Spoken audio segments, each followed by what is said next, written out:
हम लोग इसके पिछले वाले वीडियो में मॉडल मैथमेटिक्स का मॉडल सेट 1 देखे थे, जिसमें क्वेश्चन नंबर 1 से 17 तक हमने पूरा देखा था। यदि आप उन वीडियो को नहीं देखे होंगे तो डिस्क्रिप्शन बॉक्स में दिए गए लिंक को क्लिक करके आप उन वीडियो को देख सकते हैं। आज हम लोग 18 नंबर क्वेश्चन से देखेंगे। पिछले वीडियो में हम इस 17 नंबर क्वेश्चन तक देख चुके थे। अब हम लोग इसके 18 नंबर क्वेश्चन से देखेंगे। 18 नंबर क्वेश्चन से और देखेंगे और उसको सॉल्व करेंगे। 18 नंबर क्वेश्चन देखेंगे। 18 नंबर हमारा क्वेश्चन दिया हुआ है कि बिंदु P6 - 5 का भुज, तो पहले वाले को भुज कहा जाता है और दूसरे वाले को कोटि। x को भुज कहा जाता है और y को कोटि कहा जाता है। तो x पहले लिखते हैं, तो x जब पहले लिखेंगे तो x का मान हमारा 6 है, तो यानी कि भुज भी हमारा 6 होगा, अर्थात ऑप्शन नंबर 1 सही होगा। तो 18 का हमारा ऑप्शन नंबर 1 सही हुआ। उसके बाद 19 का देखेंगे।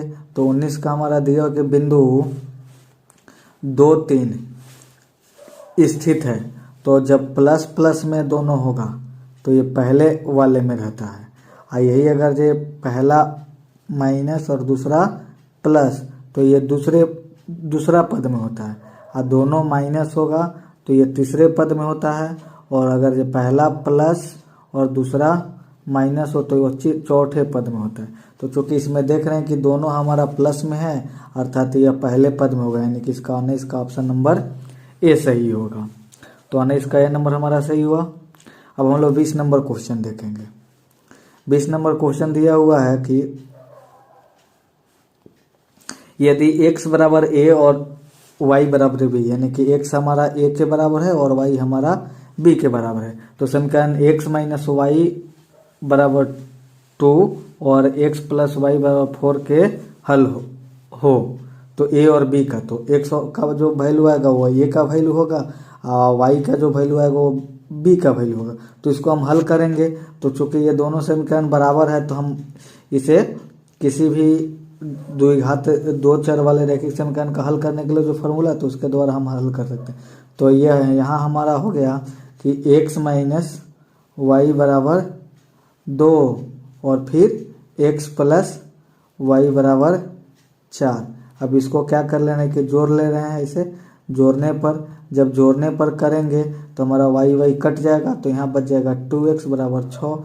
अब 2 गुना में इधर आएगा तो भाग में भाग करेंगे तो 3 आ जाएगा। अब इस 3 का वैल्यू हम इसमें 1 या 2 में रखेंगे। तो अगर पहले वाले में रख रहे हैं तो 3 - y बराबर हमारा हो जाएगा 2। अब 3 इधर प्लस में उधर जाएगा तो माइनस में, तो -y बराबर 2 - 3 घटाएंगे तो -y बराबर हमारा हो गया -1। 1 हो गया, माइनस माइनस दोनों तरफ से कट गया, यानी कि y का वैल्यू आ गया 1। तो x का वैल्यू 3 और y का वैल्यू 1। तो जितना x है वही हमारा a है और जितना y है वही हमारा b है। तो x का वैल्यू 3 तो a का भी वैल्यू 3 होगा, और y का वैल्यू 1 तो b का भी वैल्यू 1 होगा। अर्थात हमारा x का वैल्यू आया था 3 और y का वैल्यू 1 आया था, यानी कि a का वैल्यू 3 हो गया और b का वैल्यू 1 हो गया। तो a का वैल्यू 3, तो a का वैल्यू 3 और b का वैल्यू 1। तो यहाँ पर हमारा सी नंबर ऑप्शन दिया हुआ है, तो ये हमारा सी नंबर सही हो गया। तो इस प्रकार से बी नंबर का हमारा सी ऑप्शन सही हुआ। अब इसके बाद 21 नंबर क्वेश्चन में आएंगे। तो 21 नंबर क्वेश्चन कह रहा है कि समीकरण x² + 2x + 4 बराबर 0 के मूल की प्राकृतिक है। तो मूल जानने के लिए सबसे पहले इसका हम लोग d निकालते हैं। तो d बराबर होता है b² - 4ac। तो b यानी कि हमारा 2 है, तो 2 का स्क्वायर -4, a यानी कि x² का गुणक, तो x² का कोई गुणक नहीं है तो 1 हो जाएगा। c, तो c हमारा 4 है तो 4। अब इसको 4 माइनस इसको गुना करेंगे तो 16, जब इसको घटाएंगे तो हमारा आ जाएगा -12। तो ये हमारा -12 आ गया। तो चूँकि d का वैल्यू हमारा जो था, d का वैल्यू -12 आ गया, तो ये 0 से क्या है, छोटा है, अर्थात इससे क्या है कि 0 बड़ा है। जब ऐसा स्थिति आता है 0 से जब छोटा हो d का वैल्यू, तो उस समय उसका हल अवास्तविक होता है।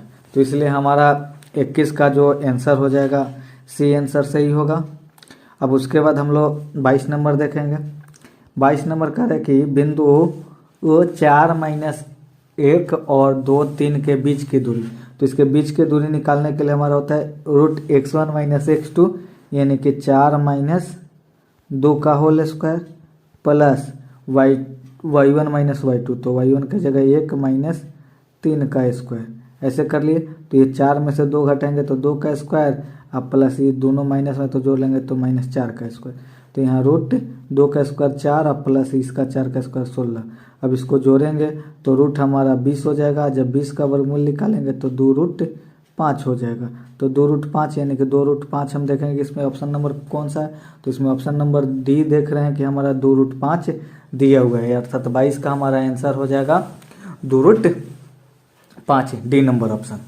उसके बाद हम लोग 23 नंबर देखेंगे। तो 23 नंबर क्वेश्चन करें कि बिंदु 4-10 और 2-2 को मिलाने वाली रेखाखंड के मध्य बिंदु 0-2 की दूरी क्या है। तो पहले इसका मध्य बिंदु निकालना है और मध्य बिंदु से इसका दूरी निकालना है। तो मध्य बिंदु का निर्देशांक निकालने के लिए हम फॉर्मूला होता है कि x1 + x2/2 अब फिर y1 + y2/2। तो x1 की जगह 4 है तो 4 + 2/2 और y1 की जगह 10 + 2/2। इसको जोड़ेंगे तो 6 होगा, 6 और बटा 2 जब भाग करेंगे तो 3 आ जाएगा, और इसको करेंगे तो 12 में 2 से भाग करेंगे तो 6 यानी कि 3 6 हो गया। अब 3 6 से इतना का क्या दूरी निकालना है। तो दूरी निकालने के लिए अभी फार्मूला इसके पिछले वाले क्वेश्चन में देखे थे कि √(x1 - x2) यानी कि 3 - 0 का स्क्वायर प्लस y1 - y2 यानी कि 6 - 2 का स्क्वायर। अब यहाँ करेंगे तो 3 का स्क्वायर हो जाएगा और यहाँ करेंगे तो 4 का स्क्वायर हो जाएगा, अर्थात 3 का स्क्वायर हमारा होगा 9 और 4 का स्क्वायर 16। जब जोड़ लेंगे तो √25 हो जाएगा और 25 का वर्गमूल 5 यानी कि इसका 5 इकाई आंसर हो जाएगा। तो 5 इकाई हमारा ऑप्शन नंबर दिया हुआ है। इसमें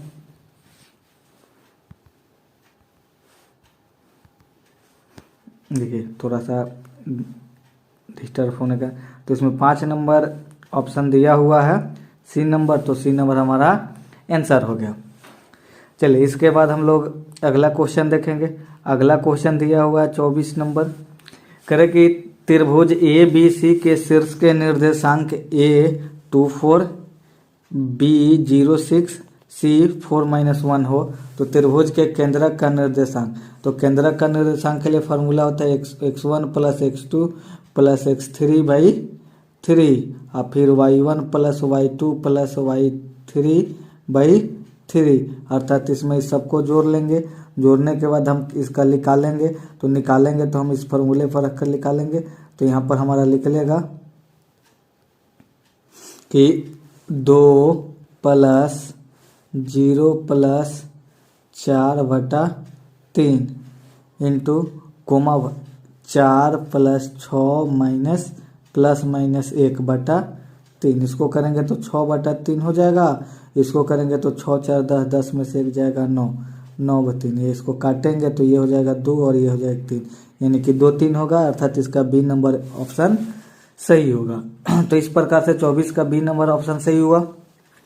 इसके बाद ये 25 नंबर क्वेश्चन आएंगे। तो 25 नंबर क्वेश्चन कह रहा है कि यदि बिंदु 1 2 0 0 और AB संरेख हो तो यानी कि ये तीनों बिंदु संरेख है। तो संरेख है तो हमारा A और B में संबंध दिखाना है कि यह किस प्रकार से होगा। तो कोई भी रेखा संरेख तभी होता है जब वो एक सीध में हो, और जब एक सीध में होगा तो उसका जब त्रिभुज बनाएंगे तो उसका क्षेत्रफल 0 होगा। तो त्रिभुज का क्षेत्रफल होता है 1/2, इसका क्षेत्रफल तो ऐसे 0 होगा, तो यानी कि क्षेत्रफल हमारा 0 बराबर 1/2 इंटू x1, तो x1 की जगह 1 है, इंटू y2 यानी कि 0 माइनस y3 तो यानी कि b, फिर x2, तो x2 की जगह 0 है तो 0 इंटू y3, तो y3 b है, माइनस y1, y1 यानी कि 2 है, फिर प्लस x3, तो x3 a है, इंटू y1 है, y1 यानी कि 2 माइनस y2 यानी कि 0। इस प्रकार से हम लिख दिए, 2 भाग में इधर आएगा तो 0 हो जाएगा, तो 0 बराबर यहाँ से घटाएंगे तो हमारा केवल माइनस b बचेगा। ये 0 से गुना करेंगे तो 0 हो जाएगा, क्योंकि यहाँ 0 से गुना करेंगे तो 0 हो जाएगा, तो इसको छोड़ देंगे। अब यहाँ 2 में से 0 हो जाएगा तो 2 ही रहेगा, और a से 2 में करेंगे तो 2a हो जाएगा। अब b इधर माइनस में इधर आएगा तो प्लस में, यानी कि 2a बराबर हमारा b। तो यानी कि हमारा ऑप्शन होगा 2a बराबर b, अर्थात इसमें देखेंगे तो 2a बराबर b हमारा सी नंबर ऑप्शन दिया हुआ है, तो सी नंबर हमारा सही होगा। उसके बाद 26 नंबर क्वेश्चन देखें। 26 नंबर का कि दो समकोणिक त्रिभुजों में उनकी संगत भुजाओं का अनुपात सदैव समान हो तो यह कथन किसका है। ये दो समकोणिक त्रिभुजों में उनकी संगत भुजाओं का अनुपात सदैव समान हो तो यह कथन किसका है। तो यह कथन थेल्स ने दिया था कि यदि दो त्रिभुज समकोणिक हो तो उनके संगत भुजाएं अनुपातिक होती है। अब 27 नंबर क्वेश्चन देखिए, करे कि यदि किसी त्रिभुज के दो भुजाओं के वर्गों का योग तीसरी भुजा के वर्ग के बराबर हो तो तीसरी भुजा के सामने का कोण होता है। तो दो भुजाओं के वर्गों का योग तीसरी भुजा के वर्ग के बराबर हो तो वह तीसरी भुजा के सामने वाला जो कोण होता है वह समकोण होता है, अर्थात इसका ऑप्शन नंबर सी सही होगा। उसके बाद 28 नंबर क्वेश्चन देखिए। 28 नंबर क्वेश्चन करें कि त्रिभुज ए बी सी और डी एफ समरूप है। बी सी बराबर 3 सेंटीमीटर, एफ बराबर 4 सेंटीमीटर। त्रिभुज ए बी सी का क्षेत्रफल 54 सेंटीमीटर स्क्वायर हो तो त्रिभुज डी एफ का क्षेत्रफल। तो ये थ्योरम ही होता है कि समरूप त्रिभुज के क्षेत्रफलों का अनुपात उनके संगत भुजाओं के वर्गों के अनुपात के बराबर होता है। तो ऐसे एरिया ऑफ त्रिभुज ए बी सी बटा एरिया ऑफ त्रिभुज डी ई एफ ये हो गया। तो इनके संगत भुजा, तो संगत भुजा यानी कि ए बी सी का बी सी और डी ई एफ का ई एफ, इनके वर्ग के बराबर होता है। तो ए बी सी का हमारा क्षेत्रफल दिया हुआ है 54, अब बटा ये एरिया ऑफ त्रिभुज डी ई एफ। अब यहाँ पर लिख दे बराबर बी सी का वैल्यू 3 बटा 4, यानी कि इसका स्क्वायर करेंगे तो हम यहाँ स्क्वायर करेंगे तो है ये हमारा हो जाएगा कि 54 बटा एरिया ऑफ त्रिभुज डी ई एफ बराबर यहाँ 3 का स्क्वायर करेंगे तो 9 होगा और 4 का स्क्वायर करेंगे तो 16। अब इसको काटेंगे तो 9 से काटेंगे तो 9 से 6 बार में कट जाएगा। इसको तिरछा तिरछे गुना करेंगे तो एरिया ऑफ त्रिभुज डी ई एफ बराबर 16 छक 96, यानी कि हमारा 96 आया, अर्थात इसका बी नंबर ऑप्शन सही होगा। तो इसका हमारा बी नंबर ऑप्शन सही हो गया। अब अगला क्वेश्चन देखेंगे हम लोग 29 नंबर। 29 नंबर क्वेश्चन करें कि वृत्त के अंदर एक दिए हुए बिंदु से वृत्त पर कितनी स्पर्श रेखा खींची जा सकती है। तो वृत्त के अंदर, तो ये एक वृत्त हो गया, वृत्त के अंदर कोई बिंदु हो तो बिंदु वृत्त के अंदर एक दिए हुए बिंदु से वृत्त पर, तो चूंकि वृत्त के अंदर से तो कोई स्पर्श रेखा खींचा नहीं जा सकता है, इसलिए इसमें कितने स्पर्श रेखा खींचा जा सकता है, एक भी नहीं, अर्थात इसमें 0 होगा, अर्थात इसका डी नंबर ऑप्शन सही होगा। अब इसका अगला क्वेश्चन 30 नंबर देखेंगे। 30 नंबर क्वेश्चन करें कि त्रिभुज ए बी सी और डी ई एफ में ए बी बटा डी, ए बी बराबर बटा डी और बी सी बटा ई एफ हो तो दोनों त्रिभुज समरूप होंगे। तो ये त्रिभुज हो गया ये ए बी सी और एक त्रिभुज हो गया डी ई एफ। तो ए बी का संग डी और बी सी का संगत भुजा ई एफ है, अर्थात ये संगत के रूप में है, इसलिए हम यहाँ देखेंगे कि ए बराबर डी होना चाहिए, तो ए बराबर डी नहीं है, तो यहाँ पर बी नंबर ऑप्शन सही दिया है, ए बराबर डी, तो यानी अर्थात हमारा बी नंबर ऑप्शन सही होगा, इसका बी नंबर ऑप्शन सही होगा। अब हम लोग आगे देखेंगे 31 नंबर क्वेश्चन से। 31 नंबर क्वेश्चन कह रहा है कि समद्विबाहु समकोण त्रिभुज जहाँ सी समकोण हो तो ए बी स्क्वायर, तो समद्विबाहु में दो भुजा क्या होता है, बराबर होता है, सी समकोण है यानी कि ये समकोण हो गया, तो ये ए बी, तो ये भी कर्ण होगा, तो कर्ण बराबर हमारा होता है कर्ण स्क्वायर बराबर लंब स्क्वायर, यानी कि ए बी सी का स्क्वायर अब प्लस ए सी का स्क्वायर। और चूंकि ये दोनों क्या है कि बराबर है तो ये ए बी का तो ऐसे रहने देंगे, लेकिन यहाँ ए सी है तो ए सी स्क्वायर, ये बी सी का बी सी स्क्वायर। अच्छा बी सी किसके बराबर है, ए सी के बराबर है, तो बी सी के जगह ए सी स्क्वायर कर दिए। बी सी के जगह हमने ए सी स्क्वायर कर दिया और प्लस में ये ए सी स्क्वायर का ए सी स्क्वायर जोड़ लेंगे तो 2ac स्क्वायर हो जाएगा, यानी कि ए बी स्क्वायर बराबर 2ac स्क्वायर। तो इसका ऑप्शन नंबर ए ही दिया हुआ है, अर्थात 31 का ऑप्शन नंबर 1 सही होगा। उसके बाद 32 नंबर देखेंगे। तो 32 नंबर करेंगे किसी बाह्य बिंदु P से वृत्त जिसका केंद्र O है पर खींची गई दो स्पर्श रेखाएं PA और PB के बीच का कोण 80 डिग्री है। तो कोण POA, तो ये करेंगे एक वृत्त हो गया वृत्त के बाह्य बिंदु से, तो ये हमारा एक वृत्त हो गया वृत्त के ये बाह्य बिंदु P हो गया। P से एक वृत्त जिसका केंद्र O है, तो इसका केंद्र O है हमारा। अब यहाँ करें कि इस पर खींची गई दो स्पर्श रेखा, तो एक इधर से इधर खींचे और एक इधर खींचे, ये दोनों स्पर्श रेखा है। अब करें कि खींची गई दो स्पर्श रेखाएं P और PB के बीच, यानी कि यहाँ कितना डिग्री का कोण बना है, 80 डिग्री का कोण बना है। तो करें कि कोण POA अर्थात यहाँ AB यानी कि इस कोण का मान पूछ रहे हैं POA। तो यहाँ 80 है तो ऊपर वाला 40 हो जाएगा, और यहाँ चूंकि स्पर्श रेखा पर जो डालते हैं वो 90 डिग्री का होता है, तो 90 और 40 130 हो गया। अब यहाँ बच गया हमारा 50, क्योंकि त्रिभुज के तीनों कोणों का योग 180 डिग्री होता है, अर्थात POA का वैल्यू हमारा 50 हो गया, यानी कि ऑप्शन नंबर ए हमारा सही हुआ। तो ये 32 का ये नंबर सही हो गया। अब उसके बाद हम लोग 33 नंबर में देखेंगे। 33 नंबर करें कि त्रिभुज ABC के भुजाओं AB और AC पर दो बिंदु D और E इस प्रकार हैं कि DE समानांतर BC। तो AD बटा DB बराबर, तो चूंकि DE समानांतर BC है तो थेल्स प्रमेय के अनुसार क्या होता है कि जब किसी त्रिभुज के एक भुजा के समानांतर खींची गई रेखा अन्य दो भुजाओं को एक ही अनुपात में विभाजित करता है, अर्थात ऐसे हो जाएगा हमारा AD बटा DB बराबर AE बटा CE।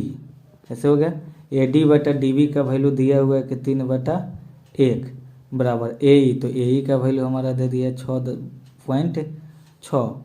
अब बट्टा में C नहीं दिया तो C का C इसको काट देंगे तो 2.2, यानी कि C हमारा आ गया 2.2। तो C 2.2 आ गया। अब इसके बाद देखिए त्रिभुज हमारा जो होगा ऐसा होगा ABC, इसी पर हमारा D और E है, तो C हमारा ये आइए गया 2.2 और AE दिए दिया है 6.6। अब हमें निकालना है AC, तो AC निकालने के लिए ये AE और CE को जोड़ेंगे, तो दोनों को जोड़ेंगे तो हमारा 8.8 होगा, अर्थात इसका ऑप्शन नंबर ए सही होगा। इसका ऑप्शन नंबर ए सही हो गया। उसके बाद 34 नंबर करें कि समानांतर श्रेणी ही 8, 10, 12 का 10वां पद। तो 10वां पद, तो 10वां पद निकालने के लिए पहले हम क्या निकालेंगे, D निकालेंगे। तो D होता है A2 - A1, यानी कि 10 - 8 अर्थात 2 हो गया। अब उसके बाद TN बराबर होता है A, तो A के जगह 8 प्लस N यानी कि 10 माइनस 1 इंटू D यानी कि 2, यानी कि 8 प्लस 9 यहाँ बचेगा, 9 दूनी का 18, 18 को 8 को 26 हुआ, यानी कि 26 हमारा बी नंबर ऑप्शन सही है, तो बी को हम सही कर दिए। उसके बाद 35 नंबर देखेंगे। तो 35 नंबर हमारा क्वेश्चन कर है कि यदि समीकरण x² + 2kx + b बराबर 0 का एक मूल्य 2 है तो k का मान निकालिए। तो इसका मूल्य एक मूल्य हमारा 2 है, अर्थात इसका वैल्यू जब हम उसमें रखेंगे तो 0 आना चाहिए, तो इसको रखेंगे। तो जब 2 रखेंगे तो यानी कि 2 का स्क्वायर प्लस 2k गुने 2 प्लस 4 बराबर 0। तो यहाँ करेंगे तो हमारा ये 4 हो जाएगा, फिर 4k प्लस 4k बराबर 0, 4 4 8 हो जाएगा, 8 प्लस 4k बराबर 0, यानी कि 4k बराबर -8। 4 गुना में उधर जाएगा तो भाग में, यानी कि -2।